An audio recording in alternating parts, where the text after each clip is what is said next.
And now for a taste of things to come.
Odds. I am, of course, Mr. Reliable Walter Cruz, soon to be joined by the man with the simple voice, the play by play extraordinaire, Noah, the simple man, Foster, who should be joining here any second.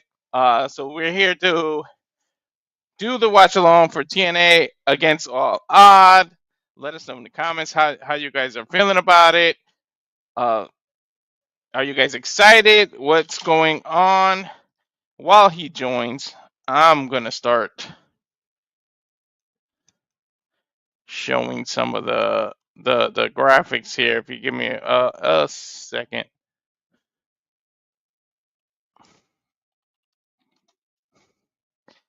Sorry, folks. Botched because I'm in the total wrong room. That's what it is.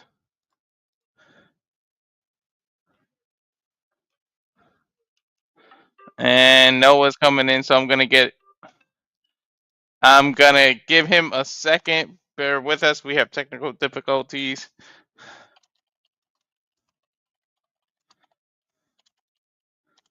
But how's everybody doing tonight? I'm sorry about the old trailer as well. That trailer has not been updated because it's in a whole different room. Give me a second. We have got to get it together, people.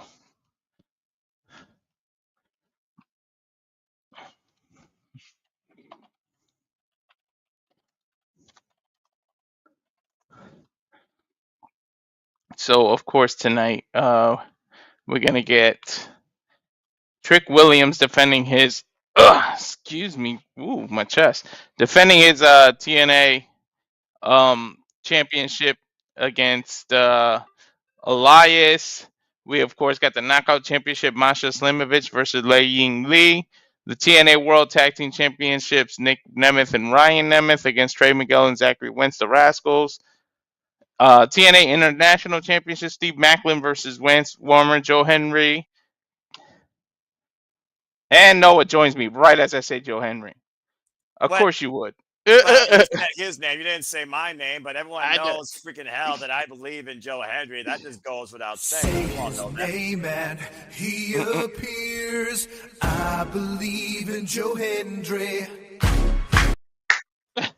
And with that being said, Walter, damn it, and everybody, welcome back here once again to the Super Reliable Studios. Of course, your virtual YouTube community that covers all the wrestling, and our former sports and sports too. Welcome to the discussion. Welcome to the pre-show, everybody. Welcome to the countdown before the countdown. I am, of course, the Seminole Foster with Walter Cruz. We are Super Live, and we are here bringing you exclusive, focused coverage tonight on TNA Against All Odds. So please remain hashtag Spoiler3 on SmackDown. Stay on topic. But if you want to dictate the conversation, Super Chat, PayPal the Passions. It is truly as simple as that. If you haven't already, please like, subscribe, comment, and tell a friend.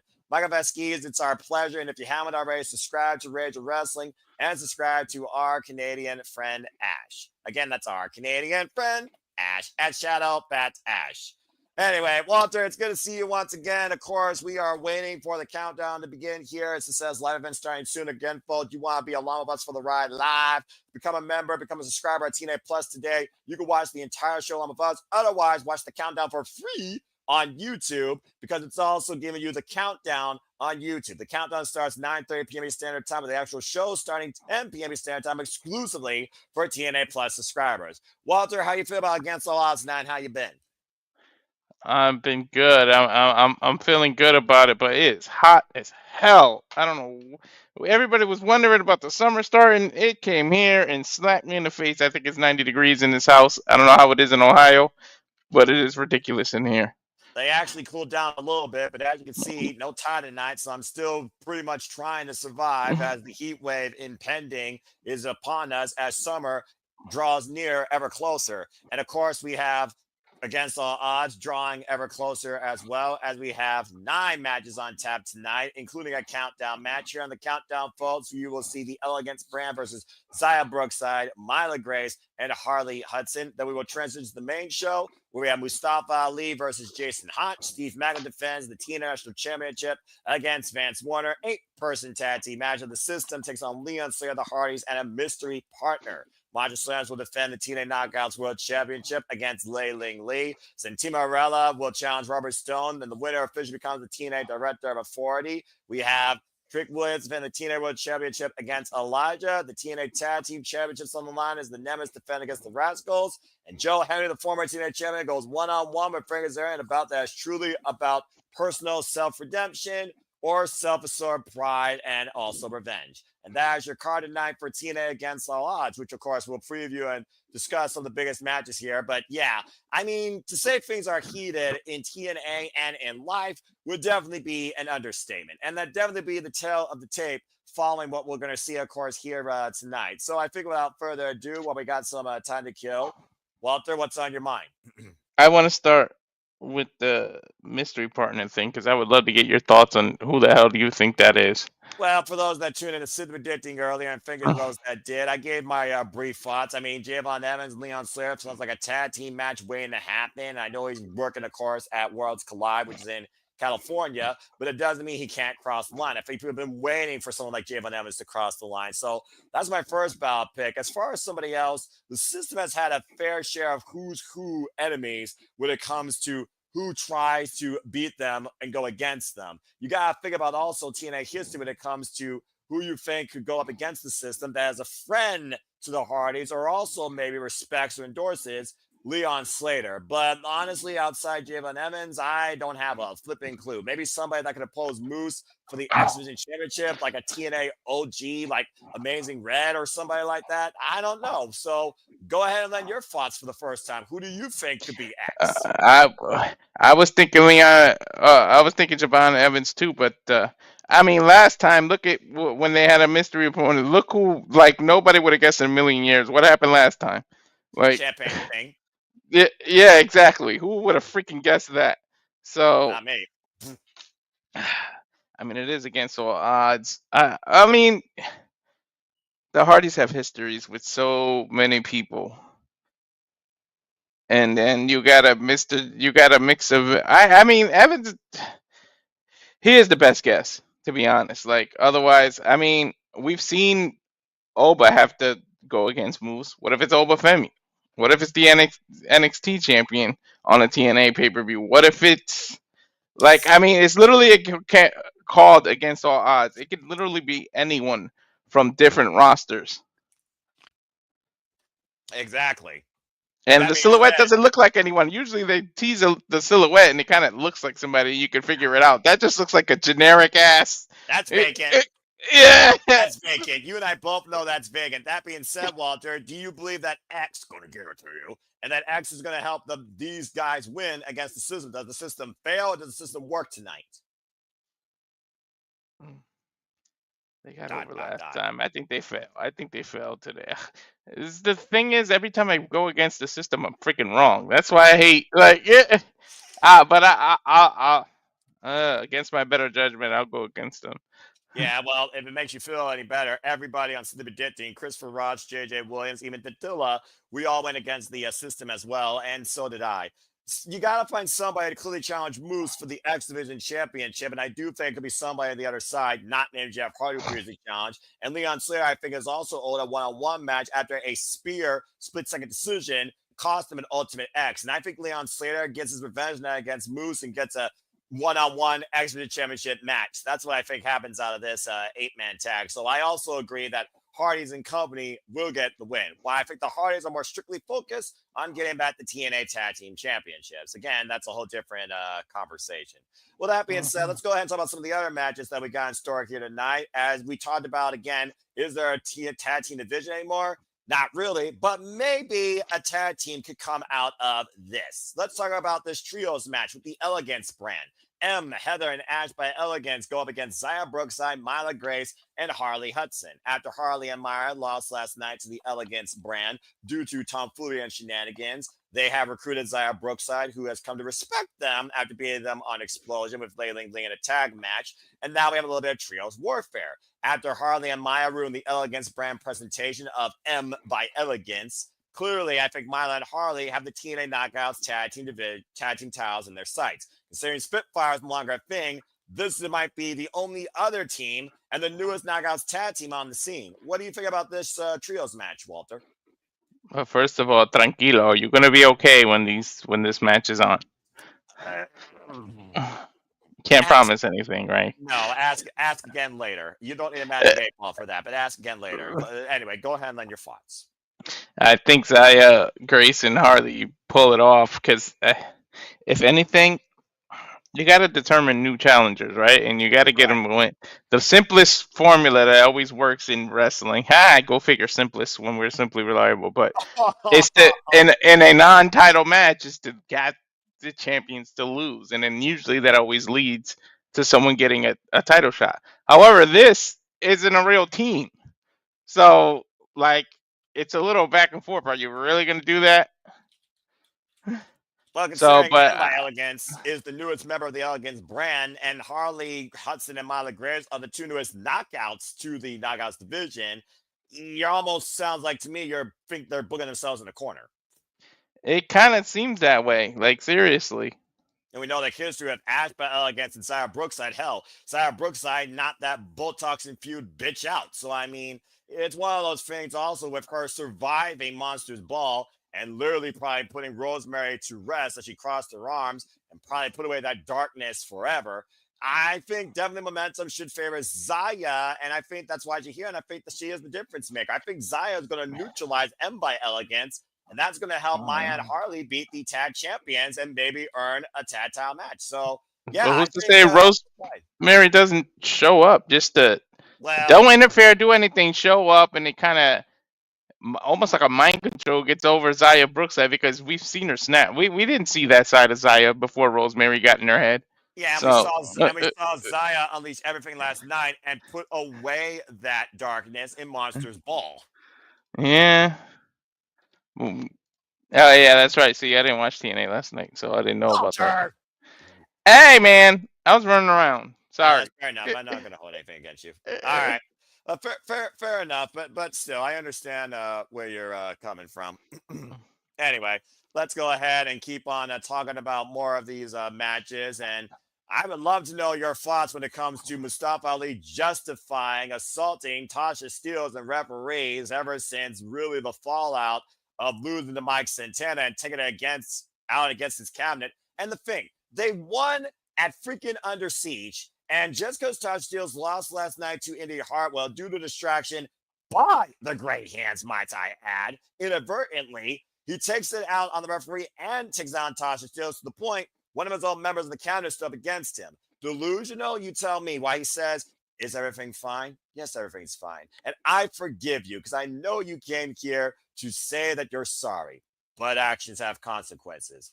And now we have Mustafa Ali versus Jason Hotch tonight. It's one of those things where I think Ali is going to make Hotch a martyr. For Ali, you trust or you get busted up.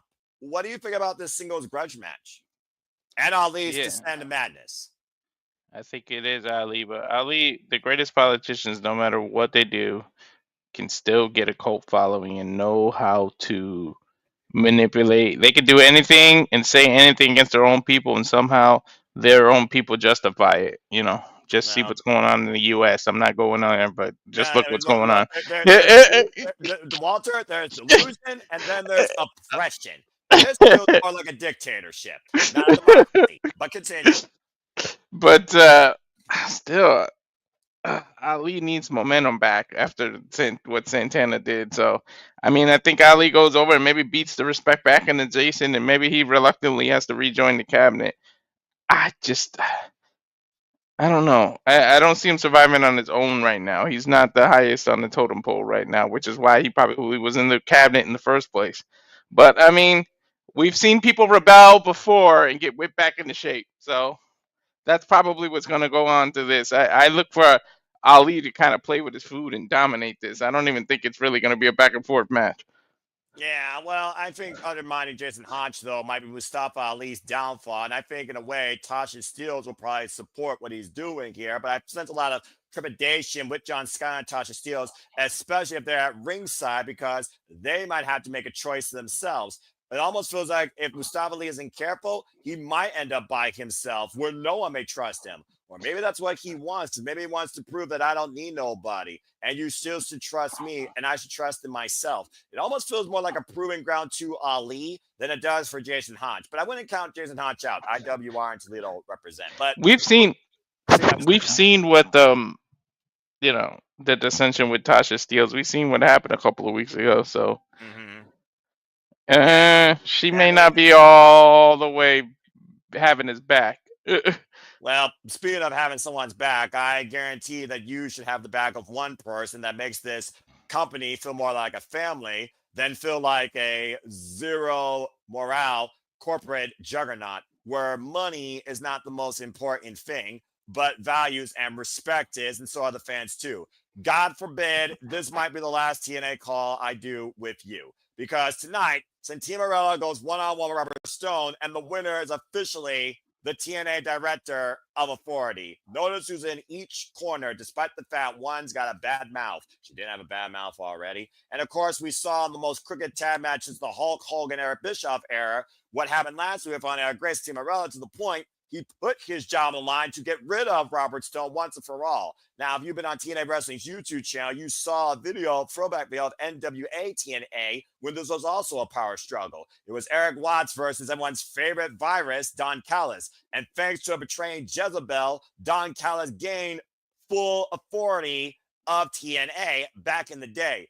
I keep on saying it. I fear that WWE is trying to take over TNA before they buy it. And Robert Stone might be the virus they need to make it 100% official. So, Walter, what do you think happens here, and who do we say goodbye to as the Director of Authority? I'm so afraid of the results of this. Look, I really. You should. I think Robert needs to go from back under whatever stone he crawled out of and get the hell out of here. But you're right. WWE has been like a juggernaut, taking over everything and slowly overturning everything. But it's got to be Santino, right? Right? Yeah, I don't know if I'm trying to convince you or myself, but I'm hoping for your own sanity and for my own sanity, Santino pulls it off. The biggest problem in the X Factor is Tessa Blanchard being back there in the corner. Like, she's the biggest X Factor. I know Grace is there, but I mean, let's be honest. Grace versus Blanchard, I mean, there's really no comparison. No offense to Grace and everything. I know Santino's your father and you were trained by him and everything, but I don't think you can hold a candle to Tessa. So That's the issue with this. I'm hoping Santino wins, but it wouldn't shock me. I put it like that. I Well, officially go for Santino, but I wouldn't be shocked if it goes the other way. I pray to God that it goes Santino's way, or you're going to get a rant out of this more than maybe the last time I called TNA, because the last thing I need is TNA becoming Timu WWE oppression era. Insert time here. Insert politically incorrect figure of leadership with their own agenda versus the roster here. God forbid. Anyway, let's move on to Mhm. stuff that I do believe in, more positivity versus somebody that's just more about salt and vinegar. Just saying. Let's talk about Joe Hendry versus Frankie. Oh, fuck. I said the damn thing. Say his name and he appears. I believe in Joe Hendry. Joe Hendry! Let's talk about Joe Hendry versus Frankie Kazarian. Joe Hendry's first match since losing the TNA World Championship, or excuse me, since it was stolen by NXT's Trick Williams. And Frankie Kazarian had a proverbial salt in the wound last night when Joe Hendry said that he will do what he can to get that title back, feeling he let TNA down. While Kazarian says, you did let TNA down, but I wouldn't have done that. But now I'm going to beat you when you're at your most lowest and prove a point that I could have beat you one-on-one, and I should have been the guy representing TNA because I wouldn't have let that happen. To a man that's been there since TNA's genesis, that has not won the big one, to a man that has ruled this new era, become the most viral sensation across the wrestling world on the internet, and won the big one, and represented at the biggest stage of all in this business, WrestleMania.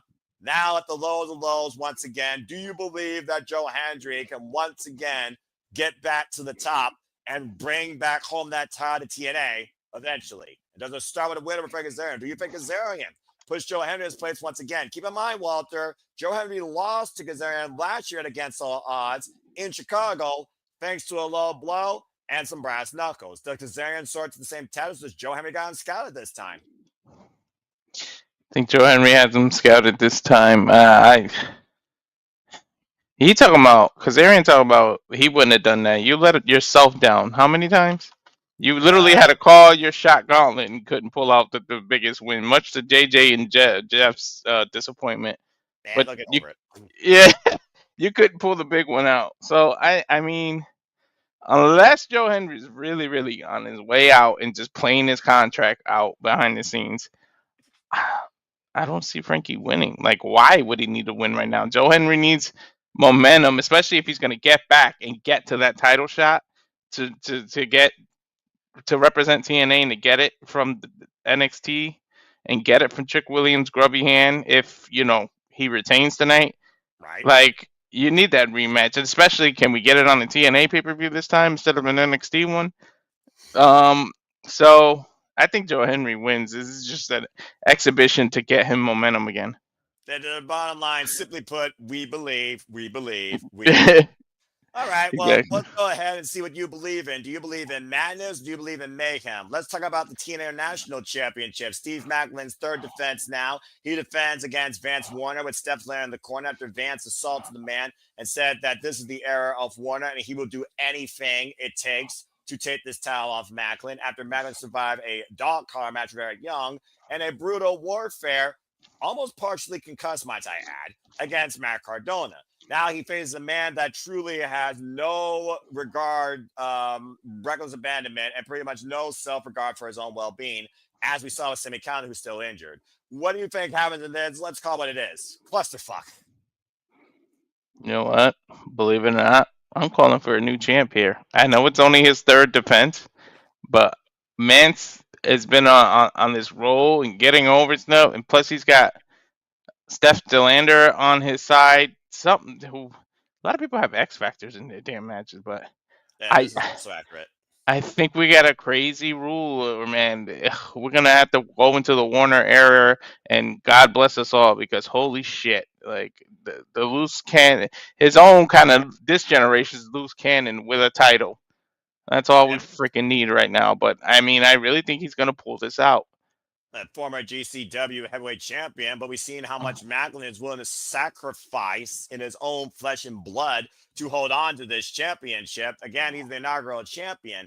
A very bold take, but I just think Steve Macklin is too driven right now to hold on to this title and make it his own. We've seen him go through hardcore war. We've seen him go through guerrilla warfare with friends and with rivals and with himself, for being perfectly honest. And I think that the mental warfare is on the side of Macklin, while the physical bombardment of punishment might be on the side of Warner. So again, it's really a battle of which one outbalances the other. But I think Steve Macklin still holds on to it for a little longer.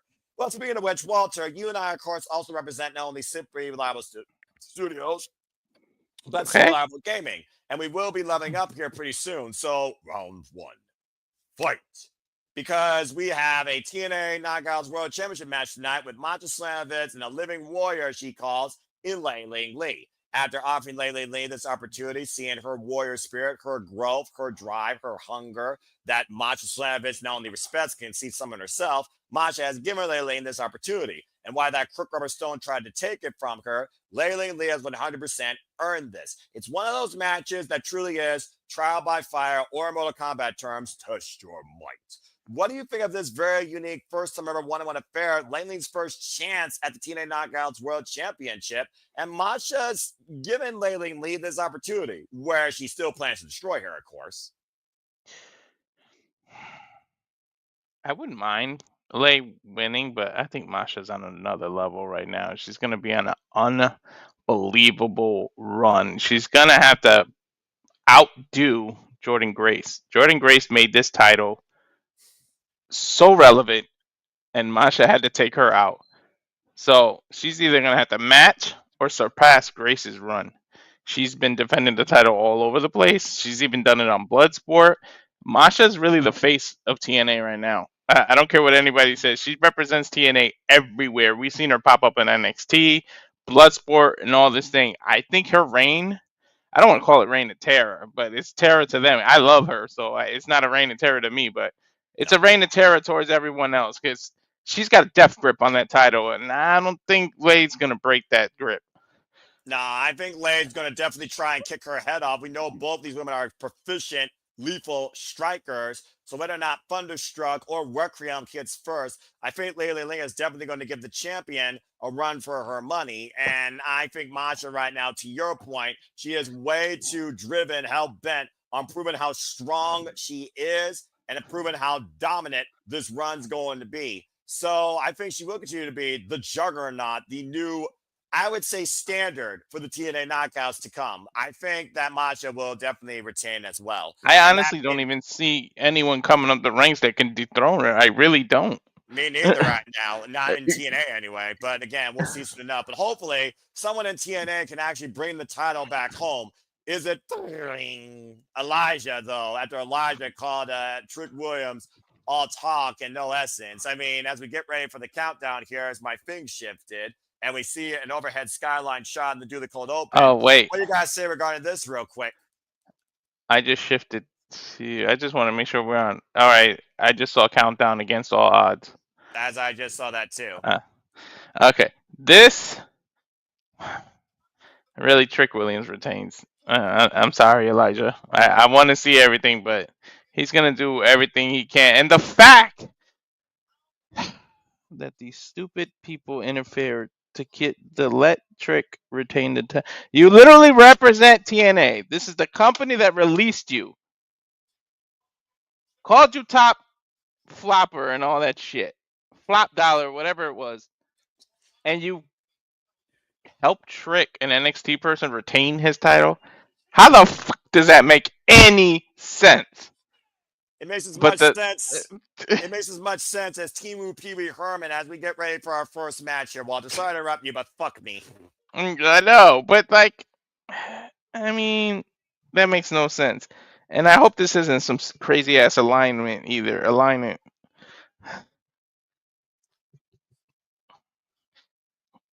You're gonna have to produce, buddy. You're gonna have to use the graphs you got already. I'm sorry. I'm trying to pay attention. McKenzie mentioned we get ready for our first match here as the count of gun, but I also agree. Trick retains, unfortunately. NXT, stop trying to corrupt TNA. Damn it! I don't know what is. Somebody's gonna have to get that damn title off. All right. Well, Why are they showing someone's on the producer? I have no idea. That was fucking random.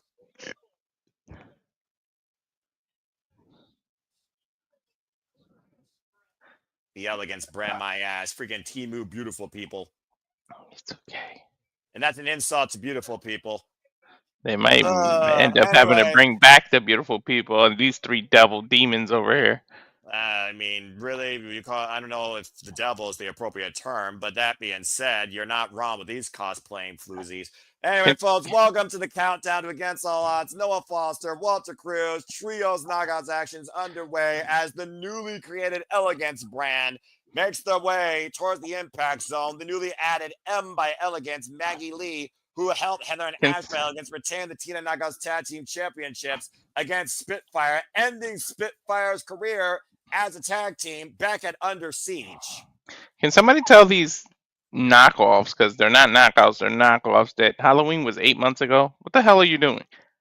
Some people are freaking jokey around, but that's a whole different conversation. But anyway, though. Wait, did I do the math right? Was it 8 months? Yeah, something like that. The Elegance brand, of course, has held the TNA Knockouts Tag Team Championships since Sacrifice, thanks to that personal concierge interference. And as much as I hate to say it, with the addition of M by Elegance, they very well might be unopposed unless Harley, Hudson, and Myla Grace have anything to say about it. Woohoo! Two of the newest signings of the TNA Knockouts division has been impressing the TNA faithful and some of the knockouts in the locker room themselves. Harley Hudson and Myla Grace, who recently came together into TNA as a tag team. Yep, but their inexperience might work against them. But this woman has plenty of experience in how to neutralize Ash by Elegance, and this might be the angel of the ring that they need. Zaya Brookside all smiles tonight after coming away from the darkness into light, putting Rosemary away, a monster's ball. That kind of sucks. I wanted to see her kind of fall down the rabbit hole to see what happened. Hey, I saw what you did there. Speaking of last night, you see highlights, of course, of a ridiculous monster ball, trash can doors, hockey pucks, hockey sticks. Of course, I'm in the Toronto area. And we saw a new, darker, more dangerous, reckless side of Zaya Brookside. Punishment and pain taken in toll, but thanks to great ingenuity with that trash can lid and the Brookside bomb in a bed of chairs, Zaya Brookside put Rosemary down for the 3 count and probably this dark cloud behind her. Damn, she speared her through a damn door. I mean, to be fair, how many doors have we seen broken down in TNA or broken through? I'm just saying. Well, can we put a door up between NXT and TNA for a while? Because I feel like that barrier's been broken too much a little lately. And not the right people have been doing the crossovers. I mean, it's a revolution. It's a friggin' door that just auto spins by itself. Anyway, we're kicking It's revolving. Yeah, exactly. And Myla Grace, nice revolving kick there. An average whip. Looks like that's M by Elegance. Of course, M by Elegance, as I said, the former Maggie Lee was welcome into the Elegance brand after saving the knockout tag team championships from Ash and Heather, not once, but twice. Damn, that was a hell of a freaking sliding kick. Tag made now to Harley Hudson, double arm ringer, knife edge chop, good tag team cohesion with the straight jacket hold and hoisting up M. German suplex. There's a cover by Harley, shoulders down, gets a 1 count. And of course, you guys will be part of the conversation. We're 24 minutes and 24 seconds away from Against All Odds, taking the airways here tonight. Special late start time because, of course, they are in Arizona. Again, if you're watching SmackDown, remain hashtag spoilers free. We don't care about that here tonight. It is focused on TNA wrestling because the cover off the double A drop gets a 2 count. Hey man, last time we did this was a Friday too, wasn't it?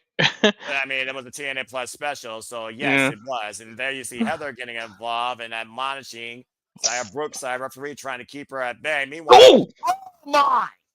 I thought they were going for a draping DDT. That was a nice little draping senton drop. Elevated nice from the apron to the floor. Again, as much as I hate these plastic fake-ass Barbie Botox injected former relics of a bygone era, you can't argue with their effectiveness. Yeah, you can't. And tag made now. And tag made now. Hey, get out of my head! And Irish whip, Cazadora by and by Elegance. Monkey. Oh man, messy. Double knees in the back of the head. Cover off the trio's offense. Gets a 2 count off the back press. That was a nice double team move. That was almost like Jade Cargill and Bianca Belair's move when they used to double team. Yeah, they never came up with a name for that though. I Again, know. what name do you get M by Elegance besides Enforcer or Mercenary or Miracle Worker? Here's a cover again. Hook on the far leg, back press, and a 2 count.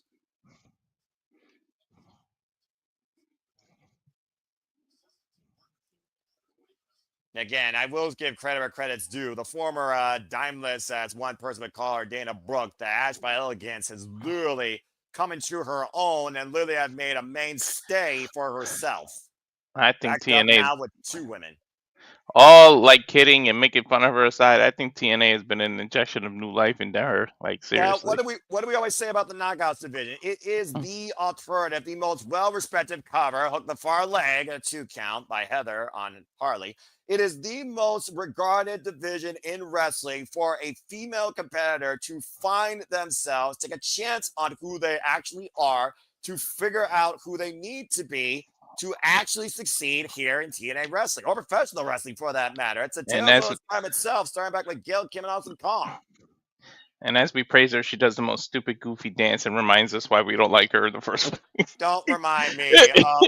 I'm trying to be actually civil here right now before I have to be biased for the Director of 40 battle. You're really pushing your luck here with me, Walter. As M by Elegance just took down, I believe that was the Myla Grace. You're already making me angry. Zaya Brookside, leg in the better of the Elegance brand.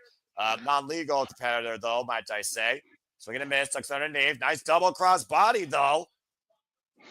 Nice. Brookside fired up here. Really fired up. Oh. Double knees in the corner. Zaya Brookside. We've seen the level of competitor that Zaya Brookside can be. 2-for-1 special off the neckbreaker DDT.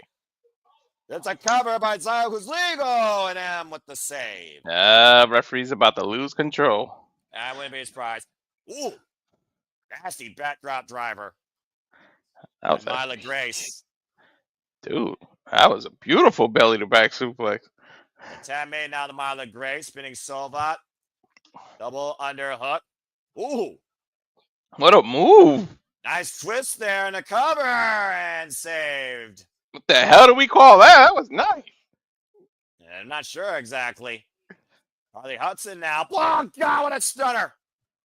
Wait a minute. Double neck breaker into a stunner. Nice. Oof. That's just a rising knee strike. Run through. There goes Zaya Brookside. Double knees to M by Elegance. Oh, the meteor had bent Zaya backwards. Jeez, every time one person has momentum. Watch Maya, though, with the waist lock. Standing switches change. Now, what the hell? Is that the yards with that freaking trident pumps in the midside? Are you fucking kidding me? She got horned. And Rarefied Air connects the cover by Ash. God damn it, the Elegance brand with the win. These plastic bimbles win again.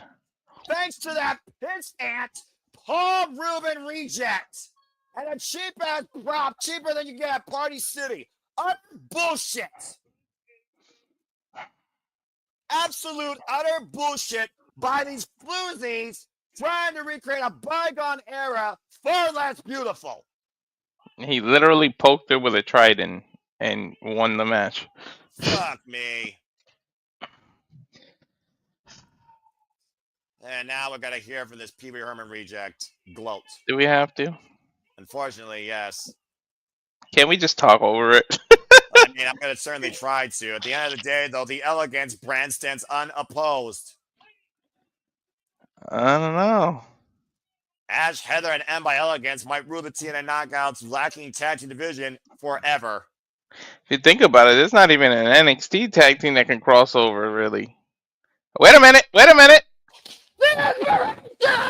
Inspiration! Constantly! Just come McKay! TNA might be saved! Let's fucking go! Think Christ almighty!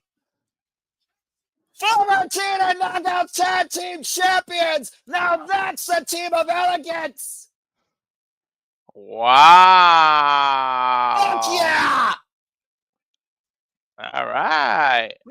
baby must be old enough. are back in TNA Wrestling. Took a break because of motherhood, and look. The Inspiration, Jessica McKay, Cassie Lee are back in TNA.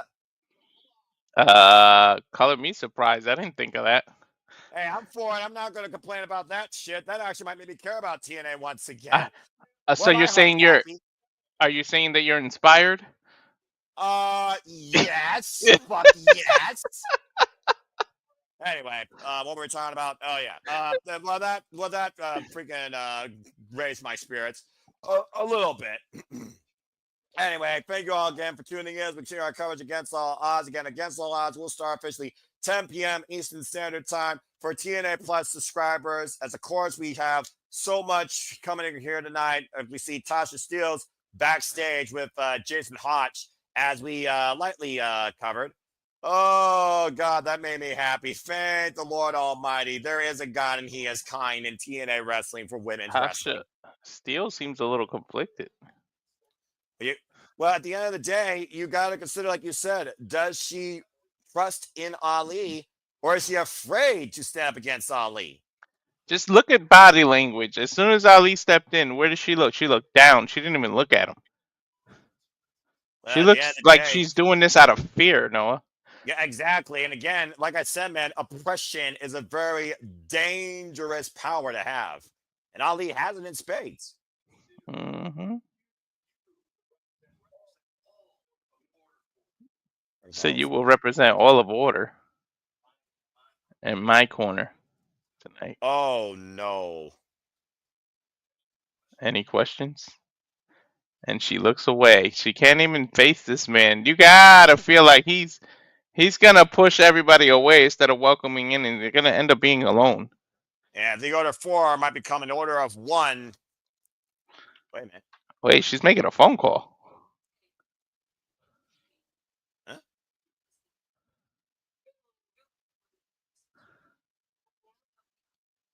What am I listen to? What is that about? Somebody from his past, maybe?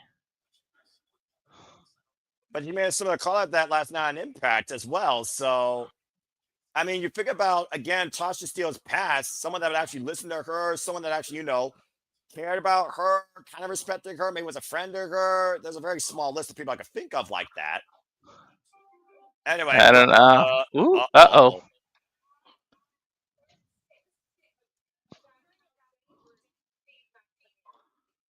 Sick of hearing how dangerous Steve Macklin is. Steph DeLander's on the screen right now.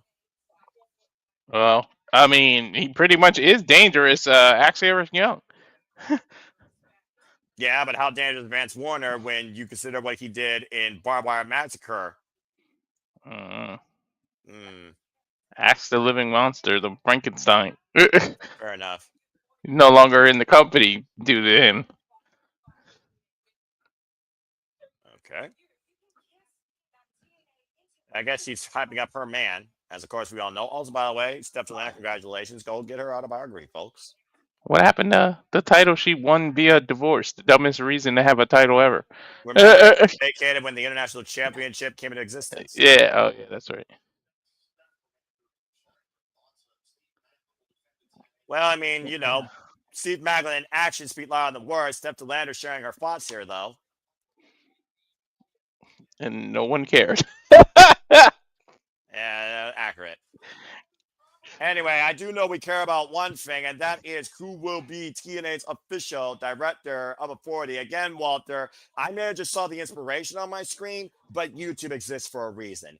If Santino Marella is no longer the guy to guide the family values of this locker room that TNA Wrestling has been founded upon more than any other company on the United States front, then I don't know what I'm going to do with myself. And this might lend to the fact that I believe WWE is trying to take over TNA as we know it before buying them, which is the worst case scenario right now for this company. They are on a power trip releasing people that make too much money. So, Global localization, right? I don't know. And they just acquired AAA. Now they're in Mexico, and they might be trying to get Europe next for all we know.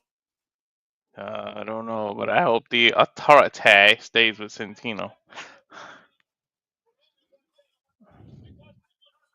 And of course, that cheap ass crook Robert Stone took his badge and believes that he took his power. And the most crooked tag match I've seen since Eric Bischoff and Hulk Hogan were in charge. We saw what happened when Arianna Grace and Team Marella were firmly in the driver's seat against Robert Stone. And next thing you know, he turned the entire table against them. Speaking of which, here comes possibly for the last time, Stantino Marella. I pray to God that's not. This is just a promo, right? Yeah, it has to be. Yeah, again, it's got as personal as possible. As you see him accompanied by his daughter, the liaison of NXT, Arianna Grace. Come on, man. You cannot lose your authority. For the love of God, don't. This is one of the crossovers I do enjoy. The fact of the matter that Robert Stone said he's professional. He's trying to actually make more money for this company, and he made it this damn personal. Shows how crooked of a man he is. He's more crooked than John Laurinaitis was of people power. Can Ava just come and grab him by the ear and pull him back to NXT, please? This might be his last night TNA wrestling. God forbid. Don't let that be the case. Said he's poured his heart into it. Yeah. He said people looked up to him and he was able to pay it forward. Damn right. I looked up to him. I look up to Steve Marella. Are you kidding me? Ebony Corelli? Come on now. Hey. Bomber Stone. No, I'm thinking about the comedy act that he is, right? Yeah, of course. And it got me thinking of somebody else. What if the mystery person is Truth? I mean, that was brought up by JJ, so we'll see. I don't know, right? Because his contract, it's not like he's got the 90-day thing. His contract was expired. Right. Come and get you, son of a gun. Son of my gun. Oh, fuck. And here comes the crook. Can someone throw this stone in the middle of the ocean? And don't forget, he has that hellbent vixen, Tessa Blanchard, with him, and Alisha Fox. And Victoria, too. We don't talk about her. I'm just, you know what? On a real person thing, I'm glad she's over the demons that she had. Pain in the ass to see her, but I'm glad she's able to return what she loves. I've got so many pain in the asses right now in TNA, it's ridiculous. I went from the highs of highs on Wednesday to this tonight with only one moment of happiness so far. Oh my God, don't remind me of Wednesday. That was a long-ass night. It was fucking awesome still.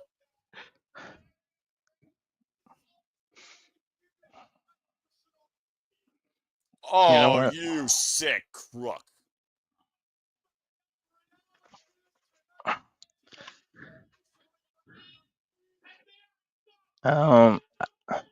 This is just a promo, and I know what could make Noah happy. Noah, do you want to smile? Oh no, let me hear Stantino.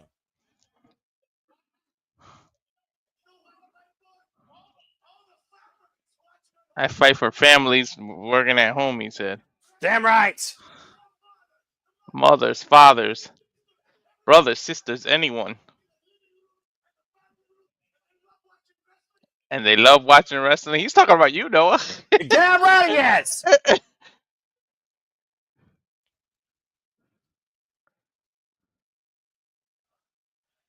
Somebody cracked those diamonds in her glasses. I'm going to be as biased as Mike Tenay was back in the early 2000s. Mark my effing words. That's hilarious, actually. What the hell? Matt Cardona? What's this about? Why is he here? Well, I mean, the complete recently challenged Steve Matt for the TNA National Championship losing effort. All right, what does he have to do with the authority stuff?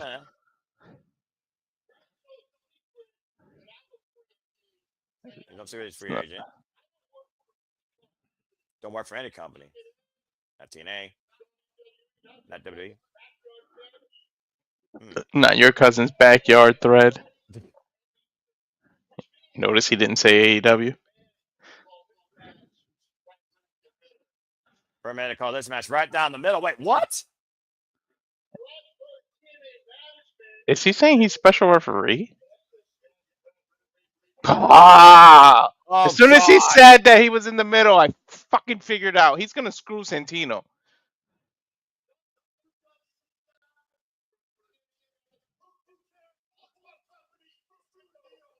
I mean, to be fair, yeah, both companies did screw him over.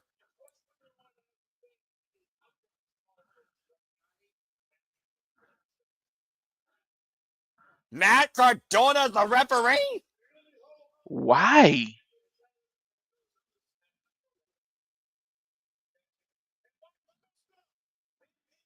Stantino said, I hope you're telling the truth. Well, what?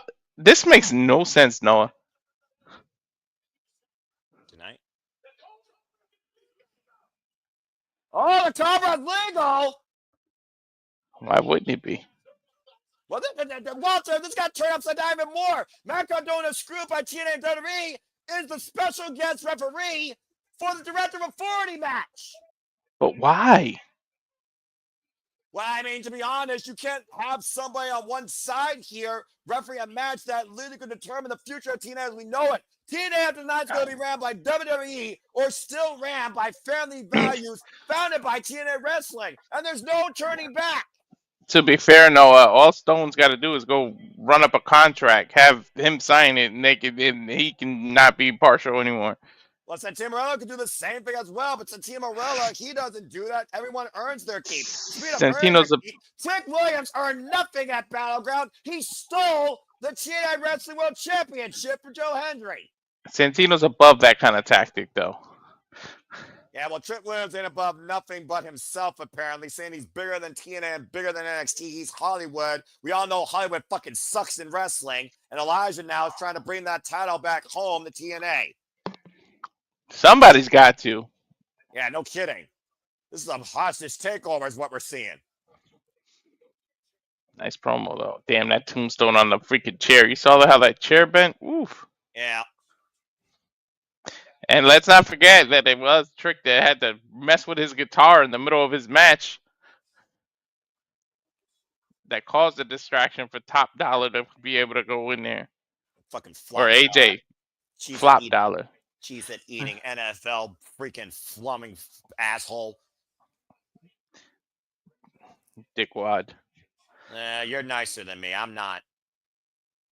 Like I said, this may be the very last night you see me call TNA Wrestling. I swear to God, if everything's good and pure in my heart and what's left of it. Are you okay? Are you upset? I'm fine. Everything's fine. Here, you want to smile? Here. Yeah!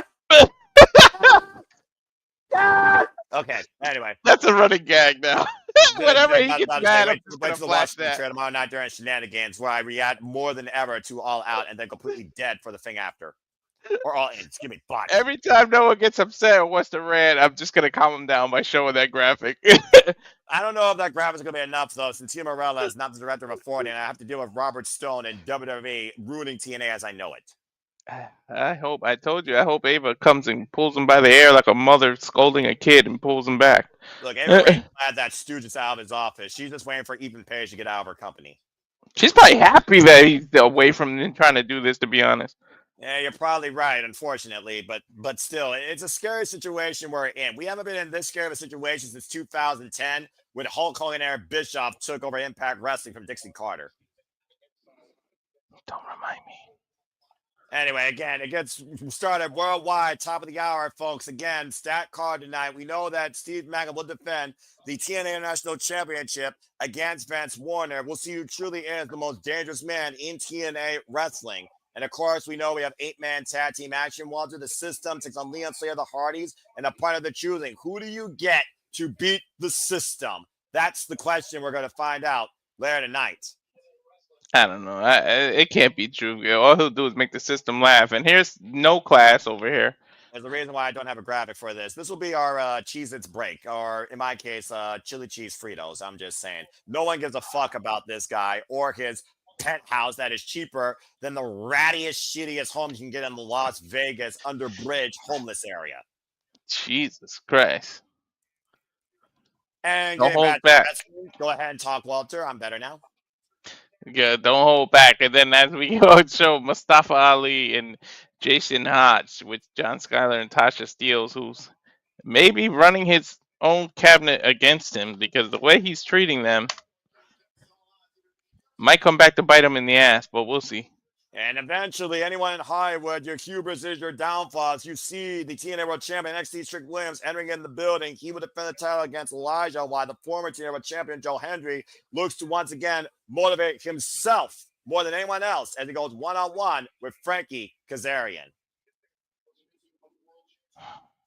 Speaking of world champions, this. Masha running.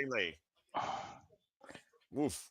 This is going to be a lethal striking warfare, Walter. They're both strikers. Like, I can't wait for that shit. TNA World Tag Team Champions are also on the line as the Hollywood Heels, Nick and Ryan Nemeth, defend against the Rascalz. Smoke Michigan, the former TNA Tag Team Champions, can claim the titles again tonight at Against All Odds. Charles, you want to give Noah a heart attack? Come on, dude. And of course, as I said before, this is the future of TNA, and the future of my TNA calls as we know it. And Team Marella, where Sunfit Professional has gone absolutely personal, defends the honor of TNA and his Director of Authority role against Robert Stone. One person officially going to rule TNA as we know it. The other one will no longer be the Director of Authority ever again. Why does Matt have to be? But I don't get it. There's something going on. Somebody offered him a contract. Something happened. I don't know. I mean, again, he's been screwed by TNA. He's been screwed by WWE. He calls himself the Deathmatch King. He calls himself Mr. Independent Scene. It's a very crooked situation, but he is not signed to either company. So again, you are dealing with basically a free agent as an official for a match regarding what company is going to run TNA as we know it. He might take the chance to screw both companies at one shot. Well, then who the hell runs TNA then? GCW? Himself. Well,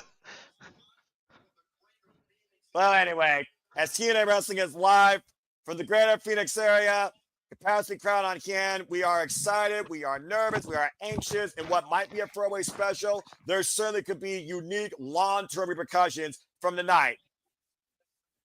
And I expect a whole lot of WTF moments and surprises to come forward, not just X. We already have a few. The fact that Mark Cardona popped up. As TNA Against All Odds officially starts right now. Let's get ready, folks. Do you have to back out, or is it going to adjust?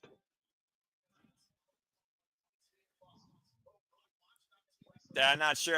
They also are encouraging people. You're not watching them live on TNA Plus. The only way you can watch, of course, is on TNA Plus. And there is a promo code. If you're not a TNA Plus subscriber, you get 1 month for free using the code ODDS, ODDS25. And you can literally watch Against All Odds with us right now as we speak. Oh, my God. Now. They're starting to do that with the free month like it's WWE Network. Oh, they're really getting influenced by WWE. Yeah. Like I said, global organization is a TKO dictatorship. Let's be honest here. W's not even WWE anymore. It's TKO. They're branding everything and turning professional wrestling into a fucking circus act. Yeah, I can't. No argument from me, Noah.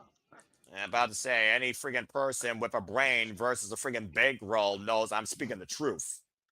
Okay, I got TNA live event starting soon still. I changed down. I got the FBA logo. So go to the actual thing, and you should be getting a code opener.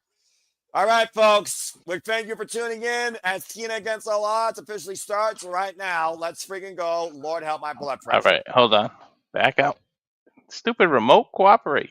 Ooh, Impact Wrestling, Drew McIntyre holding the TNA World Championship. Maybe Robert Stone's controlling my remote too, you ass. They're about to say, I don't know about that. Okay, hold on. Talk about many men that carve their own path, like Sting!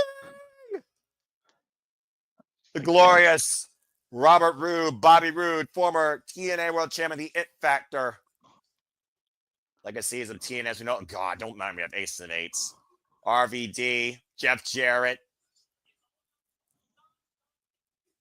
The legacy of TNA Wrestling as we know it. I don't know what's going on with mine. It just keeps saying live event starting soon. Well, go ahead and exit out your app completely, and then you should be able to get an actual feed because I got a code opener, dude, and we are about to get underway, and we are going to see who gets it done against all odds. As, of course, TNA does their incredible code openers, as always. What the fuck? Wow, big announcements from Pro Wrestling Eve. I'm looking very forward to that. Sorry. Congratulations. Okay, see? Forge eternity. Just need the hell out of Joe Hendry. Yep, we're perfectly in sync.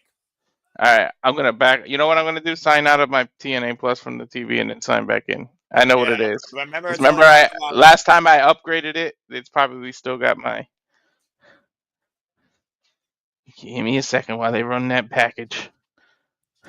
Perfect time to get everything in order. Get your snacks, get your drinks, folks, and come along for the ride because you're going to be buckled up probably for the next 2 to 3 hours with us here at TNA Against All Odds. Can anyone save TNA from Trick Williams? Is Elijah the man we need to walk with tonight?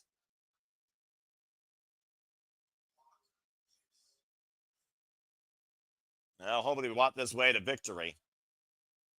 Here we go. QR code scanning. The shit we got to go through, man. Please we are live on the campus of Arizona State University. We are live here across the Suburban Studios with our coverage tonight of TNA Wrestling Against All Odds, where the very direction of this company will change as we know it. Welcome, everybody, to the discussion. Welcome, everybody, to the coverage. Welcome to TNA Wrestling. Again, Noah Foster, Walter Cruz. We are super reliable. We cover all the biggest shows, specials, favorites across all things wrestling. And tonight we're bringing exclusive focusing coverage on TNA Against All Odds, where things are sure to change as we know it. But we're going to start out violent with the TNA National Championships. Here comes Vance Warner. Let's see who truly is more dangerous. Give us the introductions, Mackenzie Mitchell. Oh, boy. Goddamn technology. And technology can be your best friend or worst enemy, dude. This is going to be violent.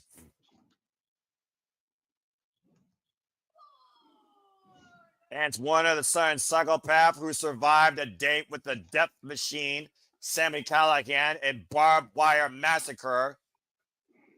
And his main intention is very clear. He will stop at nothing to seize this title from Steve Macklin and prove he's the most dangerous man in TNA wrestling in the process. Okay, I got Macklin's entrance right now. You're perfectly in sync with me, dude. Okay. And there's you know what? I'm probably wrong because you got to make this title relevant. It's new. It is kind of early for him to lose it.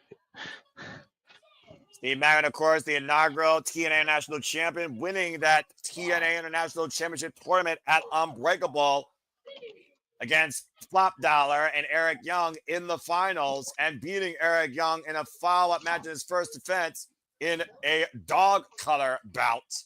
And recently overcoming Matt Cardona, who, again, we now know Matt Cardona will be the special guest referee in the match that will determine the director of authority. Mm-hmm. I'm so nervous about that, dude. And, of course, that's still to come later on tonight as Matt Cardona literally holds the direction of authority in his hands. Let's talk about the headlines over this match. Both were in the inaugural national title tournament. Macklin became the first champion at Unbreakable, and Warner competed for an international title shot 3 weeks ago and earned the opportunity in that match. But he came up short against the field, even though he believed that he deserved it. So what did he do? He forced Macklin's hand, and now we're going to see tonight who's the most dangerous and the most deserved that beautiful, I would say, turquoise blue strap. Mance is dangerous. He's unpredictable, and he's worthy. But let's not forget, Macklin comes from the U.S. forces, so there ain't nothing that I think he's afraid of. I'm about to say, if you've been serving our country, you've seen things that other people want to see and some never hope that they see. I'm sure Macklin can withstand anything Warner throws at him. It's just a matter of how far Warner is willing to go against Macklin. Again, champion here only can change the title via pinfall or submission inside the ring.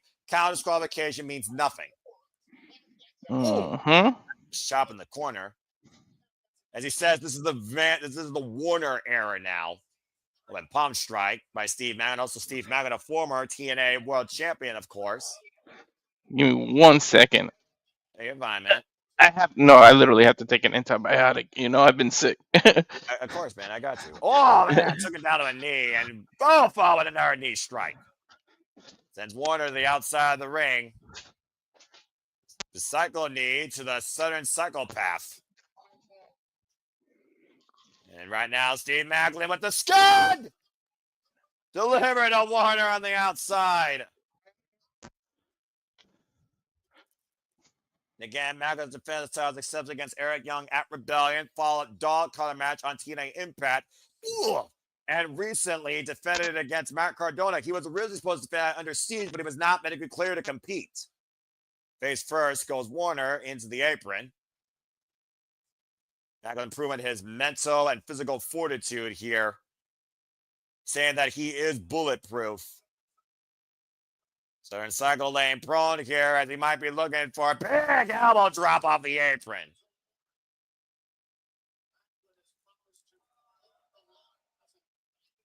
As Macklin looks to be a fighting champion here to literally hold the line regarding who deserves to hold on to this title.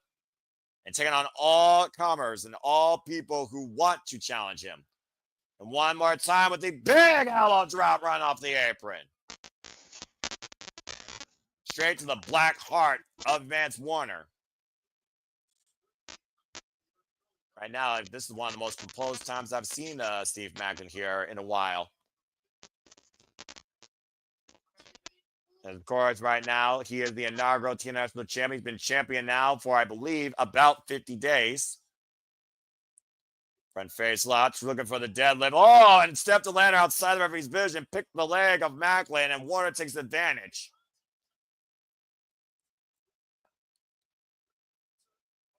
He's looking for a deadlift German. I'll get a freaking room at the cheapest Motel 6 for that shit.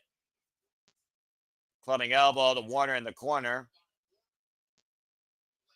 The lander right now from the outside, of course, has been so instrumental in Warner's psychopathic rampage through TNA, including the robbery against Sami Callihan. And Macklin right now fighting back against Warner here. Both men trading bombs. Stiff elbow strikes here. To be fair, in this economy, no room is really cheap anymore. Yeah, I suppose you're right. Front face lock, Irish whip by Warner, sends Macklin into the ropes and hoisted up. Put it on a spine buster. With the cover on the far leg, it's a 2 count. Uno, dos.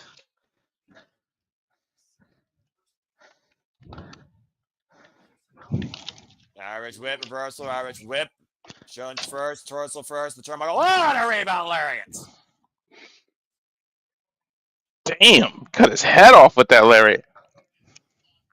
Macklin off of the ropes with added momentum for that lariat, to your point. Getting the better of Vance Warner here in the early going of our first contest against all odds. And again, thank you for those that are tuning in with us, watching along, or just hearing our voices. Please like, comment, tell friends. We do this for all the biggest shows across TNA, WWE, NXT, AEW, ROH, NWW, other independent promotions, and all things wrestling. Big Lufez press by Steve Macklin. Mounting Warner and just keying off against the Siren Psychopath. Vance Warner, former GCW heavyweight champion. Look out now. Oh!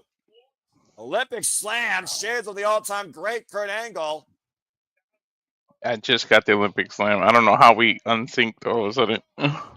Coming lariat in the corner. I got you, man. And once again, hooking up Warner. Oh, man. Took his head down. Cover. 2. No. Damn. I thought he was going to go for the bulldog. He said, screw that. Yeah, he just literally took the damn man's head off. I will say this. Warner is somebody that's completely unorthodox, but you also cannot underestimate what he can do in that ring if he's pushed to that point. And Macklin, I think, well, the confidence, he knows that Warner is no one to take lightly. He knows how dangerous Warner is. It's just a matter of Warner proving he's the most dangerous. The problem is, Warner, much like Mick Foley, people like Moxley, I think he actually thrives on pain. So you're actually doing him a favor by beating the hell out of him. Ooh, good scouting by Macklin, though. The lander, though, and Macklin going face-to-face. Single leg kick between the ropes takes Macklin down again. Momentary distraction on the outside. And a DDT. Messy DDT.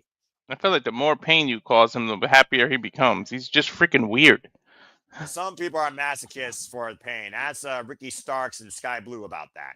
Mm-hmm. And right now, Warner knows if he wants the title, and I believe Warner actually wants the title here. He doesn't want to just hurt Macklin and prove the most damage. He wants that championship. Only way you can get it is via pinfall submission inside the ring. Yep. Ooh. Championship advantage, baby. At first goes Macklin. Here's the cover. And a kick out at 2. Almost a shade of a 1% by EC3. Or Bailey's move almost. The rose plant to your point. Yeah. Mm-hmm. Jerry's that way, but not Bailey shows up tomorrow at Money in the Bank. Stay tuned, folks, for our coverage of Money in the Bank here at some of the studios along with Worlds Collide. And stay tuned for my simple preview of Worlds Collide at some point tomorrow ahead of the show, as well as Walter the Dominguez bringing you Spanish commentary, watch along reaction and coverage. And Macklin, a Defy driver on the apron. Hardest part of the ring. And he's not stopping, bringing it back inside, Walter. Mm-hmm. He doesn't. He has the championship advantage, but that's not how he wants to win. And again, DeLander again, though, playing the distraction here, and Warner taking advantage. Kick her ass back, ref. Well, she hasn't gotten physically involved according to the ref's vision, so she hasn't necessarily done anything wrong according to the referee. And right now, Warner looking to bring Macklin in the hard way. Both men to the top rope. Massive superplex. Oh my God, the ring shifted. Yeah, both men crashed and burned on that one. Neither man moving. DeLander checking on Warner right now. Chance this is awesome. I don't know who got the worst of that, to be honest. There's that need to have a new champion kick on at 2. Whew. Well, to your question, Walter, you saw how close Vance Warner got there with that sudden running knee strike. He barely kicked out. Steve barely kicked out. Now Warner looking for a big tornado detail in the corner and hits it. Going out to the head and neck of Maggie. Do you have a new champion kick out at 2 again? Dude, he spiked him.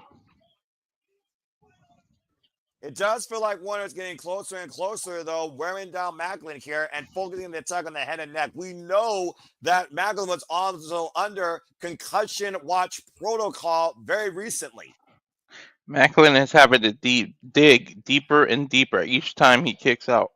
And these open palm strikes, to your point right now, not affecting the current international champion. Both men lining each other up here tonight in Arizona. Duel in the desert, and Macklin getting the better here, just barraging Warner with elbows. Now going off the ropes. Oh, the rising knee stops that. Now, we're not at the 4th of July yet, but there's fireworks in this match. And no kidding. Both men collide with a clothesline. Neither man give way, though. Both men again meet towards center, clubbing away these forearm exchanges. Neither man giving an inch. Take it down. And there's your answer. Neither man took advantage. Throwing everything they can at each other with it all on the line tonight. Warner falling in, though. Macklin's ducks underneath. Out of the corner, sidestep. And it looks like Warner again. Uh-oh. Look out, look out, look out. Macklin has him in the crosshairs. This is what he went for earlier. And he hit it this time. Now the double underhook. KIA. Adios. Cover. Macklin retains. You can count to 50, man. Bulletproof Steve Macklin, still TNA International Champion. Another target, tagged and bagged. But he definitely was testing him tonight, though, Walter. Yep, he was definitely tested. And again, though, the rest is history. Caught in the crosser, the double underhook, DDT with a twist, the KIA. Kill in arrival. Middle of the ring on that TNA logo. You're damn right. A great way to begin here tonight, though, our show. You talked about his scouting. He definitely scouted because he worked on his head and his neck the whole time. Well, again, Steve Macklin proving what a true champion is, fighting through adversity. I feel like Macklin's always been through his own adversity. He just further proved how strong he is against it tonight. Mentally bulletproof. Yeah, well, he had to overcome Eric Young. Now he's on a clear path. I don't know who can challenge next now. Well, again, A champion's got to prepare for all comers from all sides, so I'm sure someone will be on his 12 o'clock here pretty soon. And of course, we have so much more to come in tonight. Speaking of 8-man tag team action, including Moose, the X Division champion of the system. They're going up against Leon Slayer, the Hardys, and a partner they're choosing. Who do you get against the system? That remains to be seen. Exactly. And then, of course, we got the thing. We're not going to talk first about house. We don't talk about. I call them no class. We might as well just call them no class. Well, I mean, again, I think the word class needs to drop the CNL. Mustafa Ali goes, of course, one-on-one with Jason Hodge. And as we learn, Mustafa Ali has said that John Skyler will be in Hodge's corner, but Tasha Steelz will be in Ali's corner. But who's that phone call she made? And Joe Hendry goes one-on-one with Frank Kazarian. Will we believe in Joe Hendry still, or Frank Kazarian show us that we should have believed in him this whole time and against all odds? And you can talk about this next match, Walter, because you're very excited for this. Yeah, Masha Slamovich versus Lei Yingwei for the Knockouts Championship. Two absolute strikers at the top of their game right now. And, of course, the most important match of the night and the future, my TNA cause we know it. The winner officially, TNA Director of 40, Santino Marella versus Robert Stone. And Matt Cardona is the special guest referee. And, of course, our main event, TNA World Champion of the Line, Trick Williams of NXT, will defend the title against TNA's Elijah, who's looking to bring that title back home to TNA and prove once and for all why we indeed walk this way. That's first ass to get involved in this, too. You're right. And speaking of which, we got, of course, the lovely Gia Miller here, who's been, I would say, a groupie, a roadie, or a fan of Elijah, honestly. I don't know, but I'm digging the green hat. Of course you're getting the green hat. What a freaking random comment. Hey, he's got style, dude. The fashion appeal, I guess, you know?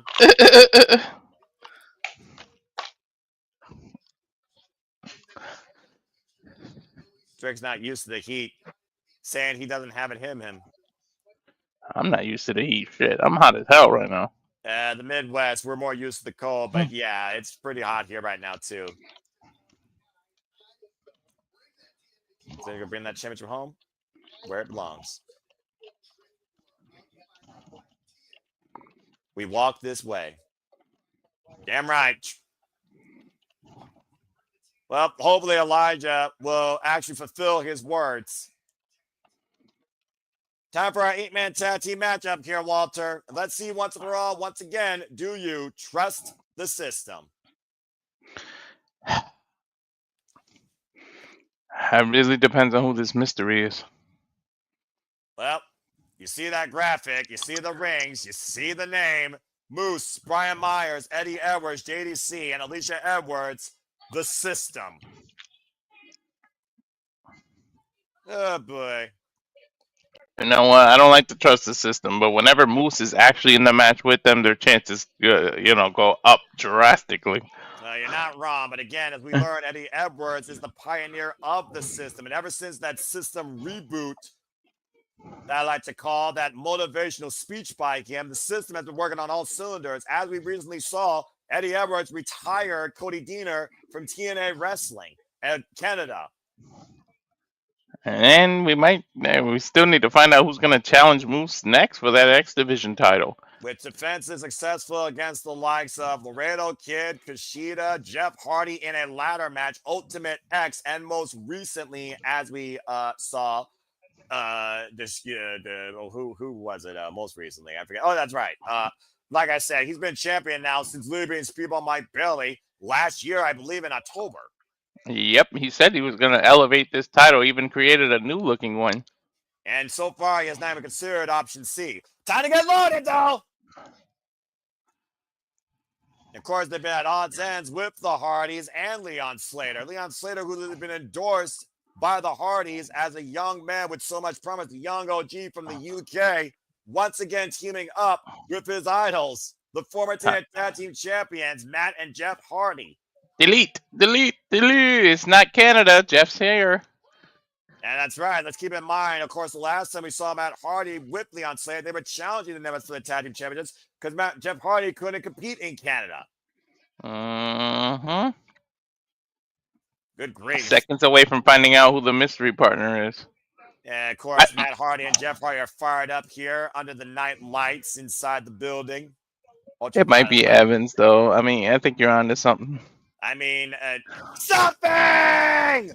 Yeah, I love how I did that. You know what? You need to get me in a positive mood before I might turn away from TNA as we know it. I'm just saying. Mm-hmm. Of course, man, Jeff Hardy won the TNA title championships, like I said, back last year at Bound for Glory, only to lose them to Nick and Ryan Nemeth at Rebellion. All right. Give it up to Noah. It's almost time to find out. Let's see. Well, let's see who the Hardys and Leon Slater have as an antivirus to the system here. Jeff Hardy, of course, appreciating the fans while Matt saying, delete, delete. Again, we talk about how deep this bad blood runs. It was last year when we had broken Matt Hardy challenge Moose for the TNA World Championship. Time to find out. Oh, wait. Matt has a mic. I'll let you translate.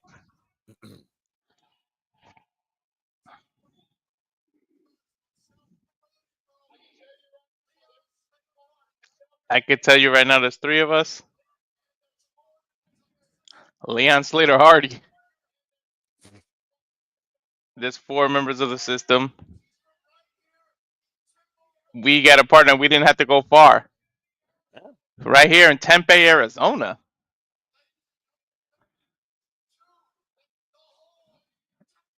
Let me introduce you to the hometown man. Hometown man. Wait. What? What the hell? Wasn't he fired? Who is that? You know who it is. Okay, this is a Chad Gable thing. I'll pretend like I don't know who it is. The Phoenix Suns, I mean, wearing a mask and number 34. Which is Charles Barkley. Wait, Charles Barkley's a basketball player for the Phoenix Suns, right? Back in the day, he's retired. He's old. Is he retired? That sounds like an old name. Yeah, he's super old, dude. He's in his 60s. He does commentary right now. I'm about to say, like, is he as old as Evander Holyfield? I know 2 different worlds of sports, but still, legendary sporting figures nonetheless. Yeah. Well, regardless, this person with a very similar beard to one Cody Deaner. We saw Cody Deaner lose in his hometown. No, look, we can't make it obvious. No, let's talk about again what he looks like. If you ain't watching here, again, a beard, bald guy, a little dapper dude, tattoos on the upper right arm, similar to one Cody Deaner that retired, of course, back at Under Siege, forced to retire, thanks to Eddie Edwards beating him in Canada. We got a side headlock here with JDC and Leon. I'm gonna lose my shit. Leon Slater. I'm fine. Everything's fine. And right now, pushed off the ropes here. But I guess I don't know many wrestlers or sports athletes that transition from the world of sports to wrestling. In Arizona, Walter. El Gran Arizona. Gran Arizona. What the hell? Wait. Americano's got a brother? Right? I'm fucking losing my shit. Sweep the leg. Big round kick, missing a stalemate. Anyway, getting back to normal phase here. Shut up. I actually loved it. They did that. Bloody hell. Leon Slater, of course, had his wars with JDC when he first started his rivalry with the system. Oh, nice handspring back elbow strike there. Damn, that dude is athletic with a capital A. And tag made to Matt Hardy. And, of course, we saw the damnedest spot by Leon Slater ever in his young career, Walter, when he jumped off the top of that structure of Ultimate X down to the field with a Swanton 450. Man, trying to impress his hero, Matt and Jeff. I don't think Jeff ever did something that damn reckless. Tag made. We've seen Jeff sitting on top of that red cage and do some crazy stuff in TNA. And truth be told, he broke his coccyx at WrestleMania 25, jumping off the top of the ladder. So you're not wrong. Mm-hmm. I mean, remember the 6-sided cage? He literally did some crazy shit off of that in TNA. And somehow he didn't break his ass. Former TNA World Champion, might I add. Mm-hmm. Oh, God, I hated that purple belt, by the way. Yeah, tag made to the hometown hero, and that's his name. Hometown hero is here. Arizona, stand up. And wearing the red and yellow. So is he the hometown Hardy now? I mean, because we got Leon Yes. Hardy and Matt and Jeff Hardy. So He is. He's the hometown Hardy. And the hometown crowd man. is yelling for hometown man. Well, again, at Under Siege, Eddie Edwards did retire a longtime TNA wrestler, Cody Deaner. And Eddie Edwards a little bit frustrating here against somebody that reminds him of a ghost of his past. A little flip-flop and flying bionic elbow run through of sorts. Hashtag loopholes. I mean, again, we saw literally how much this has really disrupted the system's plan. The system's completely thrown off here by this.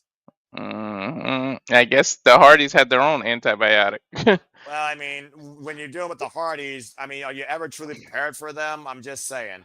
Broken, not broken, loaded, extreme, iconic. Shall I go on? Man, this hometown can go for a rookie. Yeah, the hometown is cheering for the hometown man. Miss Brad Myers has got knocked out. Now Leon Slater squaring up against JDC. Here comes Moose, and Moose squaring up with Jeff Hardy. It's all breaking down here at against all odds. It's I don't know. Hometown's pretty impressive. It's almost like he has years of experience. I mean, some people just seem to flow seamlessly between the world of actual professional sports and professional wrestling. I guess the hometown's really a man of the people, though, huh? In Arizona, I don't know. The jury's out with the rest of the country. Hometown man chants ringing out loud and proud as Moose looks to regroup the system. Hometown, yeah.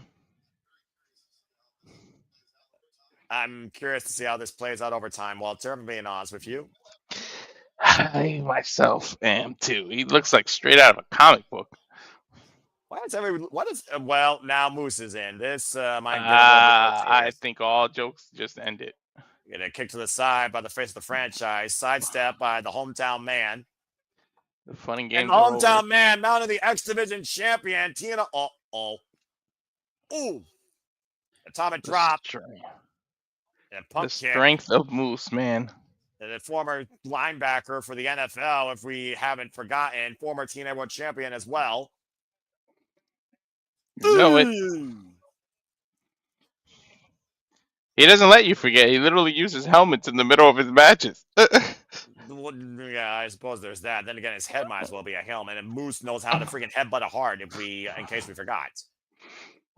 Eddie Edwards, whoa, look at the hometown man with a nice flip out there, fighting off the system. Yeah, not a lot's known about this man, but he's being impressive. Well, Jeff Hardy's now in, so there's that. Freaking hometown Hardy right now showing off here. Atomic drop. Jeff Hardy right now, drops the legs. And a full drop kick. Little drop kick. Classic Hardy in action. Cover up the leg and a 2 counts. Good grief. Perpetual motion. That's Jeff Hardy, right? Good grief indeed. And wait a minute. Whoop. Went for the twisted fate. Able to scout it, though. Watch Alisha by the outside, by the way. That Jezebel. Oh, I think Hardy tweaked the knee. Again, and Eddie Edwards immediately taking advantage, dragging him over, tapping out to JDC. Now JDC exploiting Jeff Hardy. Again, you give the system a moment and they will capitalize. Whether they create it or you present it. I don't know. Something happened. I would love to see the replay, but something happened where Jeff tweaked the knee or something. Yeah, I think it was off that attempted twist of fate that Eddie Edwards was able to escape. Now, Alisha Edwards right now adding proverbial insult to what could be a prone injury lingering on the charismatic enigma, Jeff Hardy. And we all know how much punishment that body's been through. You know it. Again, front face lock applied now by Brian Myers, grounding Jeff Hardy, keep him isolated on their side of the ring. We know this Jezebel will make her presence felt in one way or another. She can never just stand by. Hometown man, this is weird to say. It's drop kick though. Hometown man and Matt Hardy and Leon Slater trying to wheel Jeff Hardy back in this. The tag made though. Now the Moose again. Oh boy. Momentum has really swung since Jeff hurt himself. Yeah, no kidding. And of course, Moose beat Jeff Hardy in a ladder match to retain his X Division Championship, overcoming his fear of heights as Eddie Edwards has exploited. Mm-hmm. Moose doing. Oh, okay. I thought Moose was distracting the ref so they can double team him, but nope. How many times did you think someone was going to do a move and they completely turn it sideways on you? I thought Moose, when he was talking to the ref, I thought he was just distracting him so the rest of the system could jump on the job. Right now, the system, isolate, dominate, quick tags in synergy. They're each getting their fair share of punishment in on Jeff Hardy without wearing themselves down in the process. Yeah, these frequent tags in and outs are very smart. Keep the fresh man in while Jeff has been punishment for more than at least 6 minutes. TNA now to Brian Myers. With the moment you thought Jeff Hardy was going to get back in, this cheap shot by Brian Myers was out Leon Slater and the hometown man. Double team by the system now. JDC eats an elbow. Elbow to the top of the head of Brian Myers. Meanwhile, Jeff Hardy. Whoa! Whisper in the wind. In the wind. Now, can he get to the corner? Matt's still there. They took out the other two, but Matt's still in the corner. And Jeff Hardy's a lot closer to his corner than the system is to theirs. You see JDC helping Brian Myers make the tag to Moose. And tell me the match. To your point, it's Matt Hardy and Moose. There we go. We've seen this before. Now, how many? Again, like I said, 1 year ago, Broken Hardy versus Moose, TNA World Championship. Mm-hmm. Irish reversal was 2024 that Broken Matt Hardy returned home. Mm-hmm. Up and around DDT. And of course, took down the face of the franchise with his help of his brother, Jeff Hardy. Hardys have been a thorn in the system side for quite a while, though. Yeah, at least a year. And right now, Matt Hardy looking to delete JDC. Good Delete grief. the middle, and now delete at the end. Jeff Hardy right now getting this match back in favor of his team. Runs to the moves with the clothesline in the corner. Now he might be looking for some poetry in motion. Poetry in motion indeed, Walter. Oh, side effect. Nice. Wow. What the hell was that? Springboard cross body kick out at two. Broken up by the system, excuse me. Where the hell did he come from? Off the corner. Jeez. And off the top rope, the distance that Leon Slater covered. This man has springs in his shoes. Good grief. Again, though, the system taking back control here. Drop down. Senton drop by Moose. Top rope leg drop by JDC. System. He used that as his finisher before. The cover, and the hometown man breaks it up. Hometown man getting some hometown motivation. What the hell is happening here? Brian Myers, the hometown man, face to face. Hometown man squaring off against the system. Takes down Eddie Edwards. Now takes down JDC. Once again, square off with moves. Low Bridges, the X Division champion. And now the hometown man looking to fly for the ropes with the Tope Suicida. Hometown can go. And the audience coming alive. Look at Leon Slater. Kicks the midst of JDC. And Brian Myers, though, coming into JDC's assistance. Gets the midsection, though. Now Jeff Hardy's got Brian Myers hook. Now, Matt Hardy, you gotta be kidding me. No way. Oh! Stunner! Twist the fate! Twist the fate!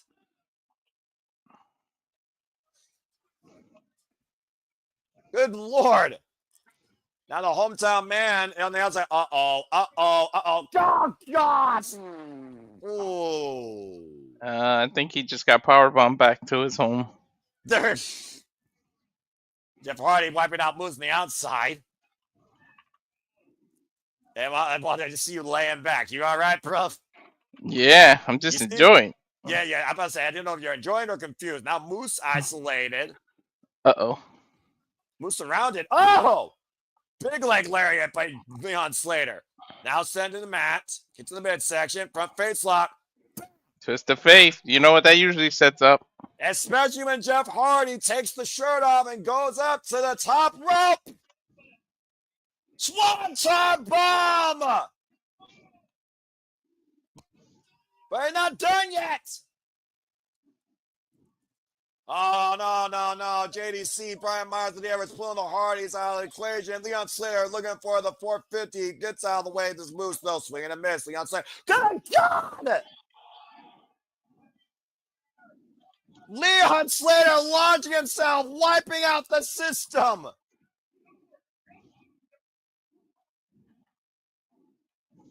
And Rock hit the moves, now springboard. Oh my God, spin out of midair. Intercepted again. Shades of Ultimate X. Now Moose squared up Leon Slater. Leon Slater inside cradle. Inside cradle. Leon Slater just pinned the X Division champion.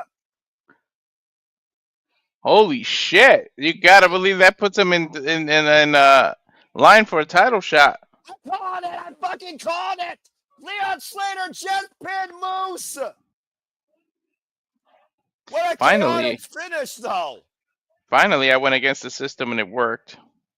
Yeah, can you believe it? Look at this, Walter. The spear, and literally he captured Moose going in, hooked both legs, inside cradle. What an incredible package counter. He rolled that big head of his. He literally trapped Moose's body. Leon Slater just pinned the X Division champion. The system failed. Finally. And again, one-on-one, Leon Slater very well might be the guy to win the X Division championship. Congratulations, by the way, to Matt, Jeff Hardy, Leon Slater, and the hometown man with the win tonight here and against all odds. Does hometown man earn a contract? But let's call it a one-off, shall we? I don't know, but let's go to the injury report here, Noah. Yeah, why don't you go ahead and talk about the injury report? Because Jesus. We got Rosemary. Her injury is undisclosed. Her status is out from that Monsters Ball, as you were telling me. Yeah, man, Zachary Brookside unleashed absolute hell on her. Also, Tessa Blanchard. TMJ, day to day. It's showing, that slap. Holy shit. Okay, maybe her mouth actually did get rearranged. Stantino, Marella, none. Injured. Status clear.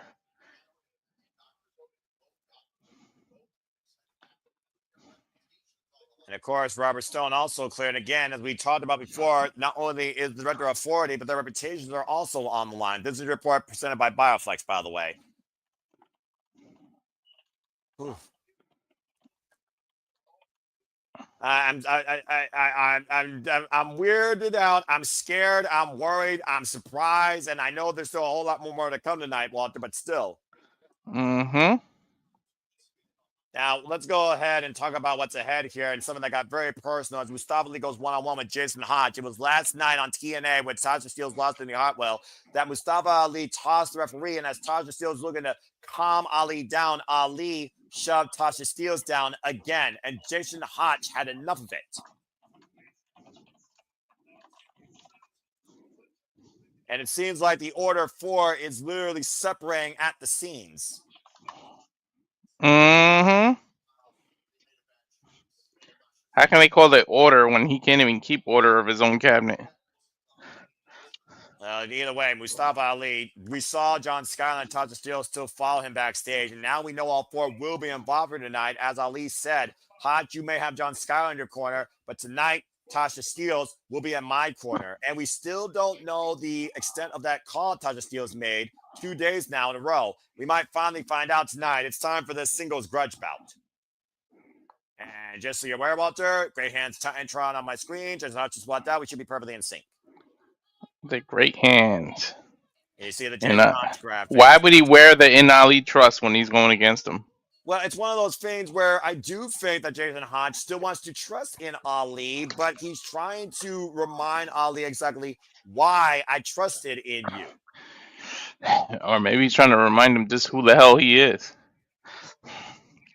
I mean, again, what political party isn't corrupted from within? I'm just saying. Don't get me started, brother. Too late. I already did earlier during the friggin'. I know. I'm the one who brought it up. Exactly.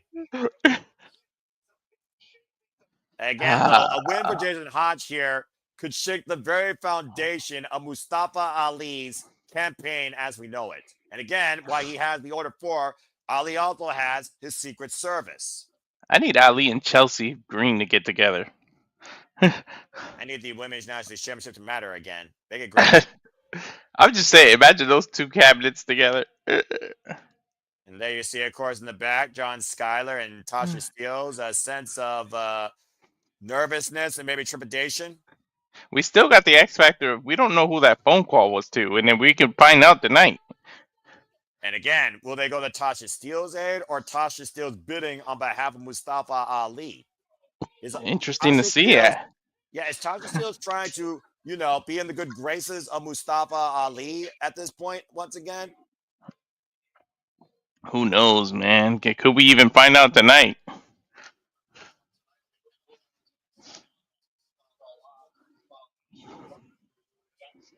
And apparently, you heard earlier tonight during the countdown, John Skyler will be joining them on commentary, while Tasha Steelz will be in Mustafa Ali's corner. And Nobody you only cares can what you imagine have what's to going say. through John Skyler's mind, being not only the good hand, great hand, but honestly the friend of Jason Hotch. I don't know. Hard to be great hands when one of you are separate. It's like what is the left hand when the left hand doesn't know what the right hand is doing? Something's odd.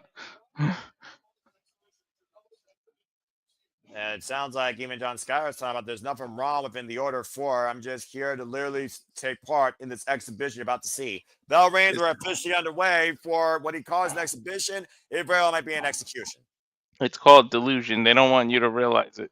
They know something's wrong within, but they would never admit it. Yeah, insert everything's fine gif here, as clear as day. Well, despite the fact it is black as night here right now on our time zone. Mm-hmm.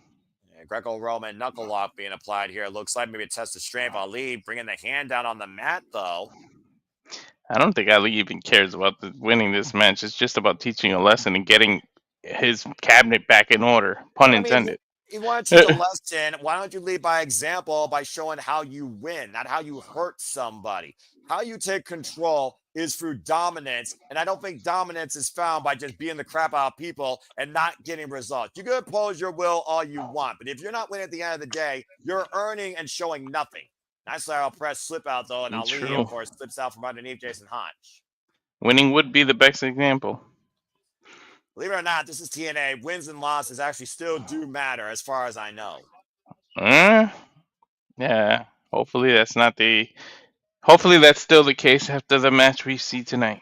And of course, based on what happens tonight, you may or may not see me call some anniversary, July 20th, virtually from the UBS Arena in New York. Stay tuned as TNA Wrestling nonstop schedule continues. And further TNA coverage might be questionable with me on the call as far as we know it. And right now, you might have to still call it. You can't leave me hanging. You're going to have to pay me to do it. What was that noise? Somebody came in? Standing switch right now. Then deep arm drag, takedown by Jason Hotch. Jason Hotch, by the way, is very capable in that ring, despite only seeing him as a joke to cover. Nice crucifix takeover there. Steelz watching on in all these corners. There's a backslide by Jason Hotch. Rolling around, able to escape again, reverse the pressure. Another 2 count for Hotch here. Her phone might still ring in the middle of this match. You never know, Noah. And she might be waiting on that call, to your point. Ali just smiling right now. Again, does Ali know Jason Hotch's in-ring capability, or is he still taking him lightly? I think he knows. What's the old keep your enemies close, or keep your friends close and your enemies even closer? And again, the jury is out what Ali sees Jason Hotch as, supporter or foe. Went for the midsection kick. Instead, taking down with the deep arm drag, swinging a miss, Hotch off the ropes. And again, Ali taking over with another arm drag. And both men right now jockeying for position in the middle of the ring. Stalemate in this exchange. Student follow teacher. And supposedly, speaking of people, the noise you heard, Walter, was me popping in. Oh, what's up, Jay? Hi, JJ. I just wanted to let you guys know I just uploaded a new updated trailer for during the in-between breaks. Oh, cool. Thank you, brother. Thank you. Enjoy the rest of your call. All right, thanks. As Zach Saban would say, as you were, ladies and gentlemen, and the man that is just as reliable as the Rage of Wrestling, Walter Cruz, the Renegade Wrestling, JJ Williams. If you haven't already, subscribe. And anyway, back to this very evenly fought exhibition, to say the least. This Bullman opposition. Ali, we're going to get a clean break. Oh, no, we're not. You gotta wonder if Notch is almost impressing Ali because he's got these looks on his face after each little stalemate.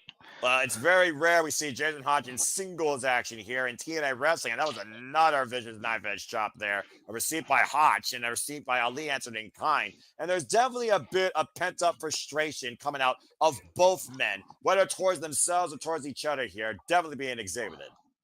Nice shoulder block, driven down, and If again, Ali Ali ropes. Go ahead. If Ali loses here, he might not even just lose the match. He might lose the whole control of his cabinet. He also might lose control of himself, far worse than we've already seen. Nice drop kick in between the ropes, driving Ali further to the outside. He may descend into even more madness. Hotch on the apron, Ali meeting him the Oh my God! Hardest part of the ring, German suplex off the turnbuckle. That's crazy. Yeah, Ali literally catching Hotch off the attempted springboard, I think he was going for, and planting him hard. Let's look at the replay here. Hotch was looking for something big out of the corner, over the top, landing on the apron, springing up to the side, looking for a moonsault, and Ali caught him.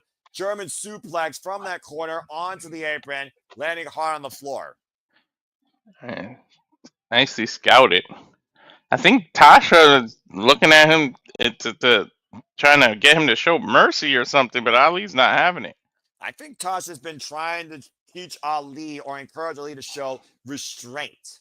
Mm-hmm. That's the problem. Ali has shown zero restraint as of late. And it's not only hurt him, it's literally hurt the Order 4. And Hotch again just being punished by Ali with the apron. Well, backbreaker. Ever since Ali lost, something snapped within him. Well, we talked about before this newfound ruthless attitude of zero remorse, man, or self-regard for anyone's well-being, including his own cabinet, really came after he lost to Mike Santana, the Falls Count Anywhere match at Rebellion. Mm-hmm. That's what really instigated this.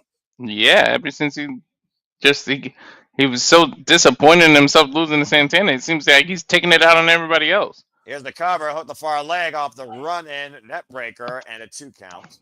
Easy to look outward and blame everybody else than to have to reflect and look within. Ali's refusing to look within. Yeah, to be fair, that's what a lot of people do. They will literally send their woes on anybody or anything else they can versus taking responsibility where they really should.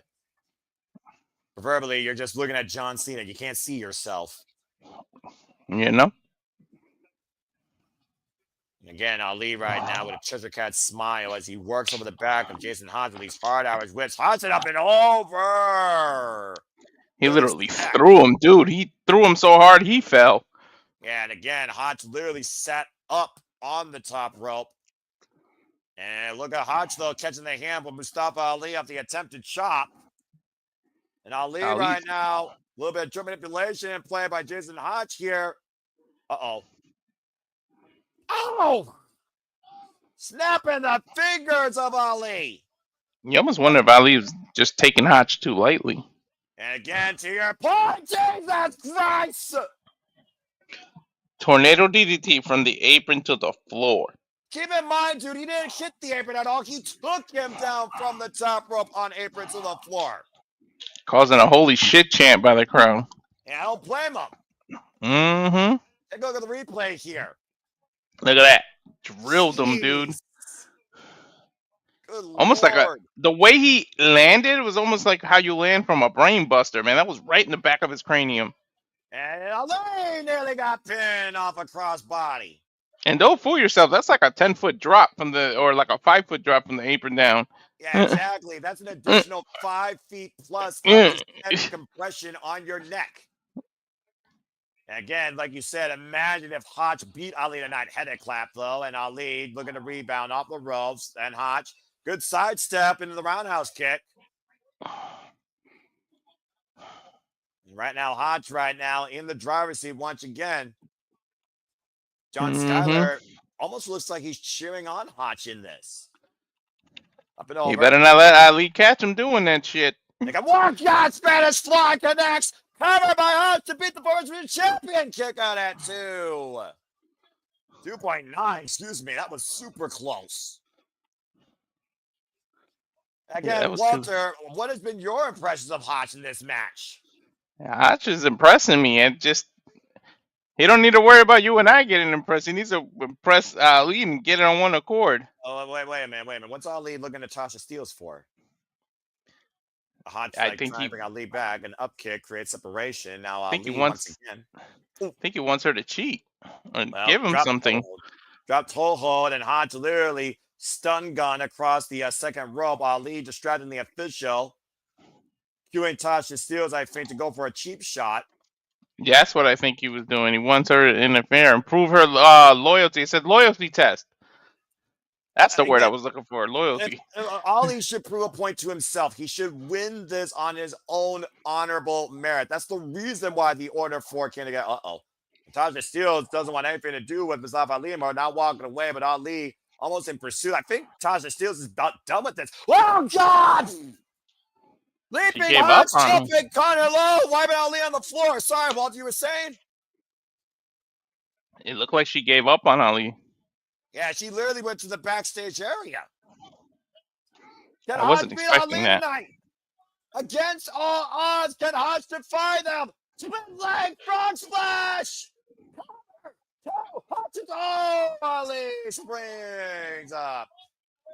I'm almost afraid to see what happens if Ali loses, man. You want him to dive off the deep end? Pull down the bomb! Oh, man, 2 counts. You know that was happening, Noah. Shut it, Walter. UFO bomb, but I still cannot believe how close, to your point, Jason Hotch has become to pinning the former X Division champion. I think you're right, Noah. By the way, that he's almost rooting for Jason. Well, again, these good hands that have become great hands, but they've been good hands since they came together here in TNA. Now hoisted up to the powerbomb. Ali able to escape, though. Another vicious open palm strike to Jason Hotch here. Right to the chest. Ouch. Hoisted up. Escapes the powerbomb to Ali. Wipes him out with a clothesline. Dude, he turned him inside out. Upside down. Woo. Caught a case of the burps. Ugh. I mean, that happens sometimes. I've caught the case of the hiccups before, and so far, I'm still going. Again, Mustafa Ali looks winded here. Hotch on his feet, though. Ali slow between the ropes. Catch him with Enziguri. And now Ali scouting. Hotch rolling in. Oh, and calling a double stop. You got to think Ali probably thought we should have already won this match, and Hotch is probably surprising him. And again, to your point, another near fall for Hotch as the right shoulder just barely got up. It's like the second or third time Hotch has nearly pinned Ali. Look at this counter. That double stomp on the roll in to Mustafa Ali. Ali's holding his jaw, too. Well, at this point, he's probably gasping for air as he had his chest cavity concaved in. I mean, can Hotch actually pull it again? It's called against all odds for a reason, Noah. Even though it's a one-on-one match right now. Now looking for the O'Connor roll. Here's the cover. The roll up by Ali. Hotch able to escape, though. Ali springs up to the second rope, though. And takes him. Oh, God! Down with a tornado DDT. After already doing that off the apron. Oh, no. Actually, it was Hotch that did that to Ali. Hotch is down, though, and Ali is up, and he might be looking for what won him the SVG Championship. 450 splash! Right in the drop zone. Whoa! Wait. Uh-oh. He could have That done this thing. That might be Ali's undoing. Getting too cocky. No, wait a minute. Well, look at John Skyler now leaving commentary here. Even John Skyler's like, that's enough. You have him. And to your point, he lifted Hotch up. Now he's yelling at Skyler. He's losing all control of his own cabinet, man. And he's losing control of this match. I think he's going to go for it again, Noah. He's trying to prove a point. Well, again, John Skyler, if he wants, he could throw in the towel, proverbially, maybe. The crowd's scanning one more time. It looked like Ali's trying to oblige. Well, again, Hotch is not even moving. Oh, wait a minute. For the knees! He got the knees! Hooks the head! Hooks the leg! Inside cradle too! Oh, my God! Hotch nearly got him. Dude, no, I thought he had him. Oh, my toes curled up on that. Look, and look Skyler's at Skyler encouraging now, Hotch. taking off his blazer, cheering on his friend. Mm-hmm. What's He's that on the ground? Partner. Remember, oh, God, overhead throw. Damn, he landed on his neck. What's in the ring, or is that somebody's like an elbow pad or something? I think that was like an elbow pad. And Ali once again up to the top rope. This time to splash. The Hotch to is the back. Shoots to the the half. kidneys, man. 2. That's it. Dude, Hotch almost got him on several occasions, Noah. Hotch with the most impressive match I've seen from him in TNA wrestling. Nearly put down Mustafa Ali, but indeed, actions have consequences. It took a 450 splash to your point, Walter, to the kidneys to the back as he shoot the hat, back press, hook the far leg, and Ali decided to finally end this match. Again, he probably could have beat him up the first 450, but he didn't want to do that. He wanted to further punish him, and it almost cost him. Now you see John Skyler. Wait, Noah. I don't think Mustafa's gonna like this. Well, hold on here. Again, and Ali, do you still trust? I don't think Ali can trust himself at this point. Well, John Skyler needs to stand up for himself. More importantly, to stand up for Jason Hotch, I think, as well. Ali asking by the great hand. He wants Ali to stand up. I think he wants Skyler to prove his loyalty. Yeah, Jason Hotch can barely stand up as it is. I think he's gonna hold him and want Scotch to hit him or something. I mean, Skyler. Let's find out here. Ali with the handout. I mean, that was a commendable effort by Jason Hotch. That was a tremendous match. Yo. Typical. Mustafa Ali right now standing on the apron. I don't know what's in that man's head, man. And I don't know how well things are still in the order 4. It might be the order 3 as we know it.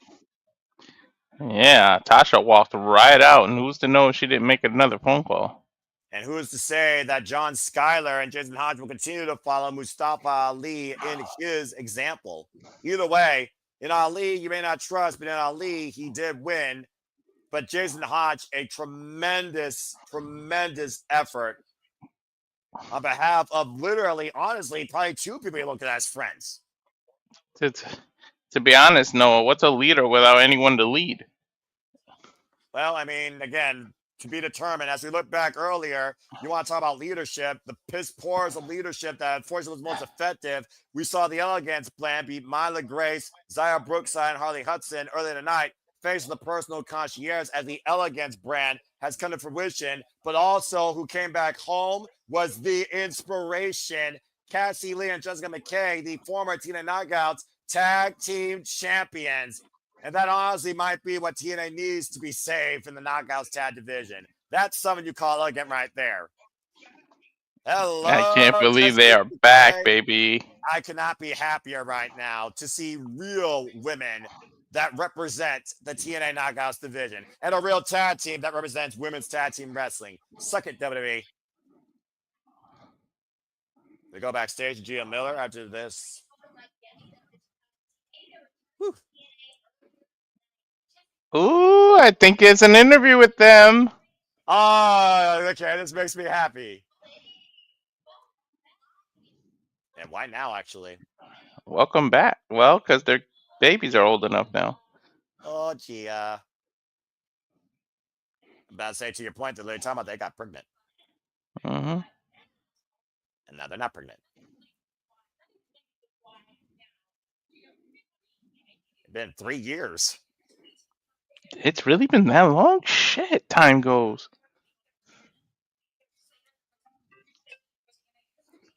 This might be an iconic moment here, Noah. Hey, this is the most dominant, beautiful tag team in recent TNA history. Bite me if you think otherwise.